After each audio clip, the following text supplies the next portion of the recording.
Hi guys, இன்றைக்கி நம்ம எங்கே போகிறோம் அப்படின்னா, ஒரு தேனீக்காரன் சரியான வாண்டு பையன். அது யாருன்னா என் தங்கச்சியோட பையன். அவனுக்கு வந்து செகண்ட் பர்த்டே இந்த வருஷம்.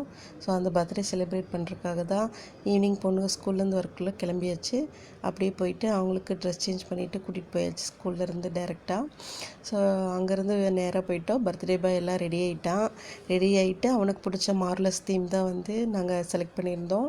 செலக்ட் பண்ணிட்டு எல்லாமே டெக்கரேஷன் பண்ணியாச்சு. கேக் கட்டிங்கை ஸ்டார்ட் பண்ணலாம் சொல்லிட்டு கப் கேக் பார்த்திங்கன்னா ஹோம்மேடு. நாங்கள் இங்கே பக்கத்துலேயே ஒருத்தங்க ஹோம்மேட் பண்ணாங்க, அவங்ககிட்டே கப் கேக் வாங்கிட்டோம்.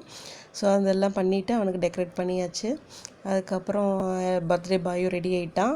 அவனுக்கு இந்த ஷர்ட்டாக பிடிச்சதுன்னு சொல்லிட்டு இதை வாங்கி போட்டிருக்கான். ஸோ எல்லா குட்டீஸ் எல்லாம் என்ன பண்ணாங்க, கேக் கட் பண்ணிட்டாங்க. எல்லாம் கேக் கட் பண்ணியாச்சு. நானும் என் சிஸ்டரும் கேக் ஊட்டினோம் அவனுக்கு. அதுக்கப்புறம் பார்த்திங்கன்னா நேராக சரி வீட்டிலேருந்து கிளம்பும்போது ஒரு கிளிக் பண்ண எடுத்துக்கலாமேன்னு சொல்லிட்டு சும்மா எடுத்தேன். அப்புறம் நானே ஹஸ்பண்டும் ஃபோட்டோ எடுத்துக்கிட்டோம். ஃபோட்டோ எடுத்துகிட்டு சரி தங்கச்சி நானும் விடாமல் சரி நாங்கள் 2 பேரும் தான் அம்மா உனக்கு அப்படின்னு சொல்லிட்டு 2 பேருமே கேக் ஊட்டிட்டு சிரிச்சிட்டு இருந்தோம். அவன் பாருங்கள் எங்கேயோ வேடிக்கை பார்த்துட்டு கேக்கை மட்டும் வாங்கிட்டுருக்கான். அதுக்கப்புறம் மூஞ்சியை பாருங்கள், ஒன்றுமே தெரியாத மாதிரி வச்சுருப்பான்.